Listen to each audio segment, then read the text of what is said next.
IMF صرف اشرافیہ کے مفادات کا نگہبان ہے. غریب عوام کے بارے میں انہوں نے نظر انداز کیا ہوا ہے ہر معاملے میں. اب یہ دیکھیں کہ سول سرونٹ کی تنخواہوں کے بارے میں تو IMF رکاوٹ پیش کر رہی ہے. جہاں عوام کی فلاح بہبود کا معاملہ ہوتا ہے IMF بیچ میں آ جاتی ہے. لیکن وزیر اعلیٰ کا 11 ارب کا جو جہاز ہے اس کے بارے میں تو IMF بڑی خاموش بیٹھی ہوئی ہے.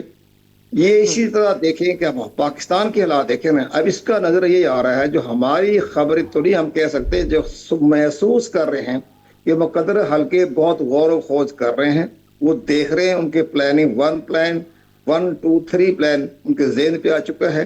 اور ہماری خیال یہی ہے کہ پاکستان میں ایمرجنسی لگے گی آرٹیکل 232 کے تحت، اور فیڈرل کانسٹیٹیوشن کورٹ سے منظوری لی جائے گی، اور اس کے بعد یہ پوری جو پارلیمنٹ ہے اس کو 6 مہینے کے لیے تحریر کر دیا جائے گا، اور تاکہ سارے معاملات جو ہے خرچ پہ ہو، کامیابی ہو.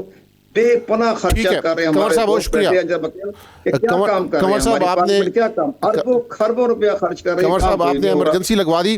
ایمرجنسی سے پہلے لگے گی، پروگرام کے وقت کی بھی لگنی ہے، ایمرجنسی کونسل بنے گی. ٹھیک ہے. اور اس کے بعد انہوں نے احتساب کرنا ہے 1985 سے لے کر 2026 تک کا. ٹھیک ہے. وہ احتساب ہوگا، آپ بھی دیکھیں گے، ہمارے دوست بھی دیکھیں گے. اچھا. جیسے کہ ہمیں خبریں مل رہی ہیں. اچھا. وہ شدید احتساب جب بھی ان کو. اچھا، اس میں بات کریں گے کسی دن بیٹھ کے کنور صاحب تفصیل سے. ابھی میں ملک عظمت صاحب کی طرف بڑھتا ہوں. ملک عظمت صاحب کی طرف بڑھ کے جی کنور صاحب بالکل ٹھیک ہے. کنور صاحب آپ کا موقف آ گیا، وقت ختم ہو رہا ہے. مجھے ملک عظمت صاحب مجھے آپ سے ایک اور چیز پوچھنی ہے. جو بات کنور صاحب وقت ختم ہو رہا ہے، اگر آپ مجھے اجازت دیں میں ملک عظمت صاحب کی رائے لے لوں. ملک عظمت صاحب، کنور صاحب نے بڑی دلچسپ بات کی ہے، اس پہ میں بات کرنا چاہ رہا تھا لیکن وقت کم ہے. اور ابھی آج کے موضوع کا سوال اور ہے. آصف زرداری صاحب کے دور میں Iran Pakistan gas pipeline کا معاہدہ ہوا تھا، ایران کی طرف سے کافی کچھ ہو چکا ہے. اگر ایران کے ساتھ صلح ہوتی ہے امریکہ کی، تو ملک عظمت صاحب کیا آپ کے مطالبات میں یہ بات ہوگی کہ جو آپ معاہدہ کر کے آئے تھے اب وہ گیس پائپ لائن کا کام ہماری طرف سے بھی ہو اور پاکستان کو کم از کم گیس کی شکل میں تو ریلیف ملے؟ آصف صاحب دیکھیں نا، فیصلے ایک Iran Pakistan gas pipeline اور ایک سی پیک جو مغرب کی دشمنی کے مترادف ہے، یہ ہماری دور حکومت میں آصف علی زرداری صاحب نے یہ فیصلے لیے. بعد میں امپلیمنٹیشن نہیں ہو رہی تو پھر یہ بیرونی دباؤ کون لے رہا ہے؟ یہی تو ملک کی ترقی رک جاتی ہے اس جگہ پہ کہ کوئی پریشر برداشت کرنے کو تیار نہیں ہوتا. ہم تو تیار ہوتے ہیں، ہمیں تو پھانسی ابھی لگی، ہمیں تو قتل بھی کیا گیا، ہمیں تو شہید بھی کیا گیا، ہمیں تو 12-14 سال جیل میں بھی رکھا گیا، لیکن ہم پیچھے نہیں ہٹے. اب ساری قوم کو اور تمام پارٹیوں کو وہ دل گردہ دکھانا چاہیے تاکہ پاکستان ترقی کر سکے. ٹھیک، ملک صاحب بہت شکریہ. پروگرام کا وقت ہمارا ختم ہو گیا. قمر دلشاد صاحب، ڈاکٹر صاحبہ انجم عقیل خان صاحب اور ملک عظمت صاحب، میں آپ سب کا شکر گزار ہوں. ناظرین، اس کے ساتھ ہی آپ سے اجازت چاہتا ہوں. اللہ حافظ.